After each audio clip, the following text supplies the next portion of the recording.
नमस्कार. माझ्या ज्योती गोसावी नावाच्या धार्मिक आध्यात्मिक यूट्यूब चॅनलवरती आपण सर्वांचे स्वागत आहे. लाईक करा, शेअर करा, सबस्क्राईब करा. आता आपण पाहत आहोत श्री दुर्गा सप्तशती अध्याय 10. वक्रतुंड महाकाय सूर्यकोटी समप्रभ निर्विघ्नं कुर्मे देव सर्वकार्येषु सर्वदा. सर्वमंगल मांगल्ये शिवे सर्वार्थ साधिके शरण्ये त्र्यंबके गौरी नारायणी नमस्तुते. मागच्या अध्यायामध्ये आपण निशुंभाचा वध पाहिला. आता शुंभ वध आहे. अतध्यानम.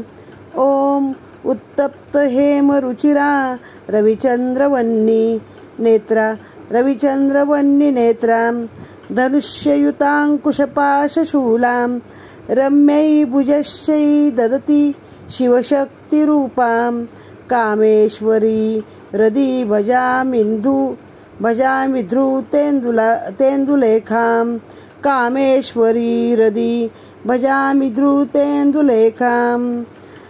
ओम.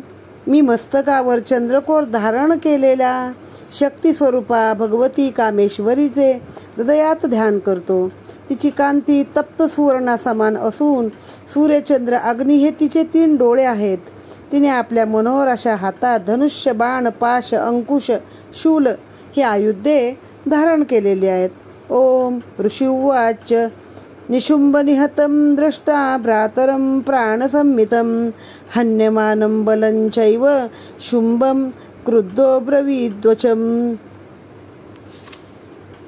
ऋषी म्हणाले, हे राजा, आपला प्राणप्रिय बंधू मरण पावला आणि आपल्या सेनेचाही संहार होत आहे हे पाहून संतापलेला शुंभ चंडिकेला उद्देशून म्हणाला, हे दुष्ट दुर्गे, तू स्वतःच्या बळाचा अभिमान करून व्यर्थ घमेंड करू नकोस. कारण तू स्वतःला मोठी पराक्रमी मानत असलीस तरी इतर देवीच्या सामर्थ्याच्या आश्रयावरच लढत आहे. तेव्हा देवी म्हणाली, अरे दुष्टा, या जगात मी एकटीच आहे. येथे माझ्याशिवाय दुसरे कोण आहे बरे? अरे या तर माझ्याच विभूती आहेत आणि ह्या माझ्यातच प्रवेश करीत आहेत. पहा बरे. तेव्हा ब्रह्माणी आणि आदी सर्व देवता तिच्या शरीरात विलीन झाल्या आणि त्या ठिकाणी फक्त एकटी अंबिकाच राहिली. मग देवी म्हणाली, मी माझ्या प्रभावाने अनेक विभूतींच्या रूपात येथे उपस्थित झालेली होते. ती सर्व रूपे मी आता आवरून घेतलेली आहे. या युद्धात आता मी एकटीच आहे. तेव्हा तूही टिकून राहा. ऋषी म्हणाले. त्यानंतर हे राजा, सर्व देव आणि दैत्य पाहत असताना देवी आणि शुंभ या दोघांचे भीषण युद्ध सुरू झाले. बाणांचा वर्षाव, तीक्ष्ण शस्त्रे आणि दारुण अस्त्रांचे प्रहार, त्यामुळे दोघांचे युद्ध लोकांना फार महाभयंकर वाटू लागले. त्यावेळी अंबिकेने जी शेकडो दिव्यास्त्रे सोडली ती सर्व दैत्यराज शुंभाने निवारक अस्त्रांनी प्रतिघात करून नष्ट केली. अशाच प्रकारे त्याने जी दिव्यास्त्रे फेकली ती सर्व परमेश्वरीने उग्र हुंकार अधिकांनी सहजगत्या नष्ट केली. म्हणजे दोघेही तुल्यबळ आहेत. तिने जी काही अस्त्रशस्त्र सगळी सोडली ती त्याने तोडली. त्याने जी अस्त्रशस्त्र सोडली ती देवीने तर फक्त आपल्या हुंकाराने नष्ट केली. तेव्हा त्या असुराने शेकडो बाणांनी देवीला आच्छादून टाकले. त्यामुळे संतप्त झालेल्या देवीने बाणांनी त्याचे धनुष्यच तोडून टाकले. धनुष्य तुटताच त्या दैत्याधिपतीने शक्ती हातात घेतली, पण देवीने त्याच्या हातातील शक्ती ही चक्राने तोडून टाकले. तेव्हा तो दैत्यस्वामी शुंभ हाती खड्ग आणि शतचंद्र चिन्हाने युत अशी तेजस्वी ढाल घेऊन देवीवर धावला. म्हणजे बघा, जेव्हा तो मागचा मारला त्याचा भाऊ, तेव्हा त्याच्या हातात जी ढाल होती त्याला फक्त 8 चंद्र होते.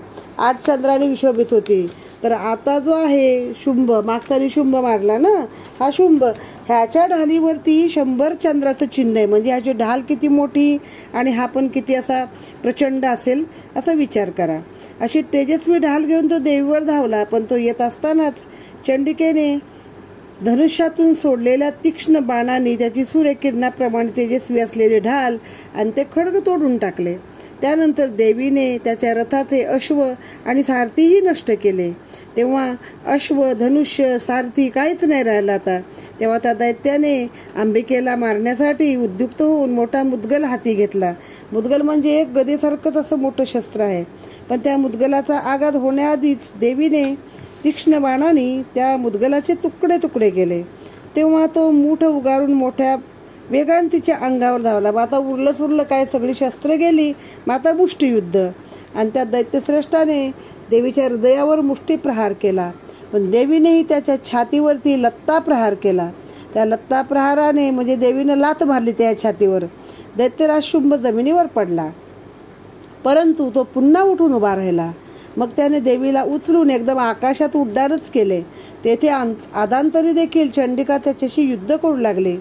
त्यावेळी तो दैत्य आणि चंडिका यांनी आकाशामध्ये परस्पराशी सिद्ध आणि मुनिजन यांना आश्चर्य वाटेल एवढे प्रचंड युद्ध केले. तेथे शुंभाशी बराच वेळ युद्ध केल्यावर देवीने त्याला वर उचलून गरागरा फिरवले आणि खाली जमिनीवर फेकले. पण जमिनीवर आदळूनही तो दुष्ट आत्मा दैत्य चंडिकेचा वध करण्यासाठी मूठ उगारून पुन्हा वेगाने धावला. म्हणजे बघा, आकाशातून अंतरातून खाली फेकला तरी तो मेला नाही, पुन्हा त्या देवीवरती तो धावला. तेव्हा त्या दैत्य सम्राटाला आपल्याकडे येत असलेला पाहून देवीने आपल्या त्रिशूलाने त्याची छाती भेदून त्याला जमिनीवर पाडले. देवीच्या तीक्ष्ण शूलाग्राने घायाळ झालेला तो दैत्य गतप्राण झाला. मग देवीने तो त्रिशूळ मारला, त्याच्यामुळे तो मेला आणि खाली पडला जमिनीवर. आणि सागर, द्वीपे, पर्वतासह समस्त पृथ्वीला कंपायमान करत भूमीवर पडला. म्हणजे तो जेव्हा भूमीवर पडला तेव्हा सगळं जमिनीवरचं सागर, पर्वत, जी काही सप्तद्वीप होती ती सगळ्याला एक थरथराट सुटला, कंप आला. तो दुरात्मा मारला जाताच संपूर्ण जग प्रसन्न आणि स्वस्थ झाले आणि आकाशही स्वच्छ निर्मळ दिसू लागले. तो दैत्य मारला गेल्यावर पूर्वी जे उत्पात सूचक उल्कायुक्त मेघ भरलेले असत ते सर्व शांत झाले. नद्याही सरळ मार्गाने वाहू लागल्या. त्याचवेळी शुंभाच्या मृत्यूने सर्व देवांची मने आनंदाने भरून गेली आणि गंधर्व ललित रसयुक्त मधुर गायन करू लागले. इतर गंधर्व वाद्ये वाजवू लागले. अप्सरा नृत्य करू लागल्या. पवित्र, सुखकारक, सुगंधी असा वायू वाहू लागला. स्वच्छ सूर्यप्रकाश पडला. अग्नी शांतपणे प्रज्वलित होऊ लागले. तर दिग्गजांचे आवाजही शांत झाले. आणि याप्रमाणे मार्कंडे पुराणातील सावर्णिक मन्वंतरातील देवी महात्म्य कथेतील शुंभवध नावाचा 10वा अध्याय पूर्ण झाला. या देवी सर्वभूतेषु शक्तिरूपेण संस्थिता. नमस्तस्यै नमस्तस्यै नमस्तस्यै नमो नमः.